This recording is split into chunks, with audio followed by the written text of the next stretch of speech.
Assalamualaikum warahmatullahi wabarakatuh. Nama saya Alisa Putri Pratiwi.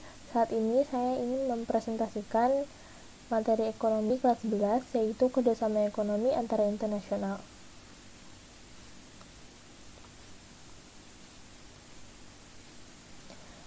Pengertian kerjasama ekonomi internasional.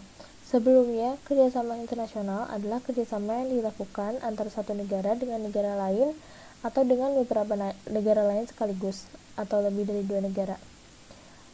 Kerjasama ekonomi internasional adalah kerjasama beberapa negara yang saling menguntungkan di bidang ekonomi.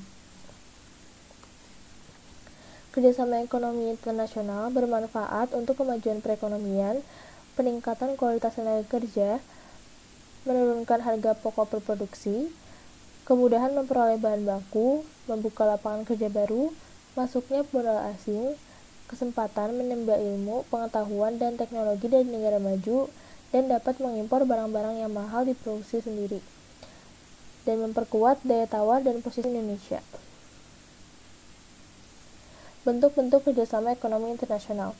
Yang pertama, yaitu kerjasama ekonomi bilateral. Kerjasama ini adalah kerjasama ekonomi yang terjadi antara dua negara. Contohnya yaitu kerjasama ekonomi bilateral antara Indonesia dan Jepang. Yang kedua, kerjasama ekonomi regional.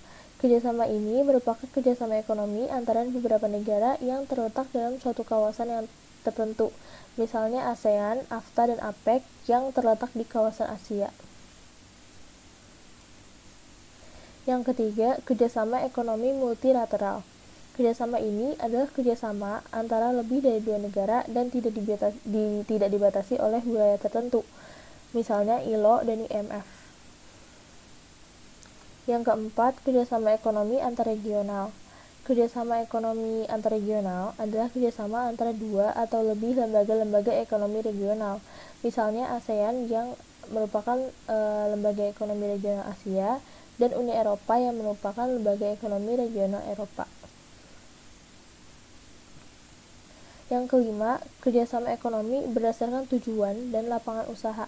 Contohnya yaitu OECD, organisasi yang beranggotakan 34 negara yang menstimulasi perekonomian dan perdagangan global, dan OPEC, yaitu negara-negara pengekspor minyak, yang dimana organisasi tersebut memiliki tujuan dan lapangan usaha yang sama.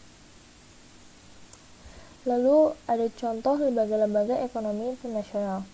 Contoh yang pertama yaitu ASEAN atau Association of Southeast Asian Nations, yaitu kerjasama regional antara negara-negara Asia Tenggara, dan AFTA, ASEAN Free Trade Area, yaitu kesepakatan perdagangan bebas antar negara yang tergabung dalam ASEAN. Contoh selanjutnya yaitu APEC atau ASEAN Pacific Economic Cooperation, yaitu kerjasama ekonomi regional antara negara-negara di kawasan Asia Pasifik. Yang keempat ada World Bank, yaitu organisasi yang bertujuan untuk memberikan bantuan ekonomi untuk perbaikan usaha dalam bidang pertanian, industri, jalan raya, dan perhubungan negara-negara dunia. Yang kelima ada ILO atau International Labour Organization, yaitu organisasi yang bertujuan untuk mendorong terciptanya peluang memperoleh pekerjaan bagi perempuan dan laki-laki, mempromosikan hak tenaga kerja, meningkatkan perlindungan sosial, dan mengadakan dialog untuk mengatasi masalah terkait dunia kerja.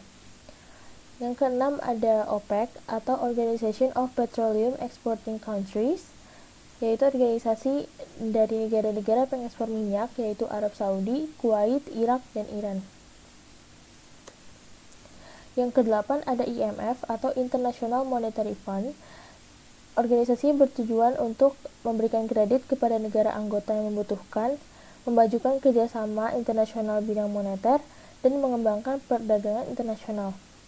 Dan yang terakhir ada WTO atau World Trade Organization. Organisasi ini bertujuan untuk menghalangi rintangan dalam perdagangan negara anggotanya dan mengatasi perselisihan perdagangan. Sekian penjelasan tentang kerjasama ekonomi internasional. Terima kasih atas perhatiannya. Wassalamualaikum warahmatullahi wabarakatuh.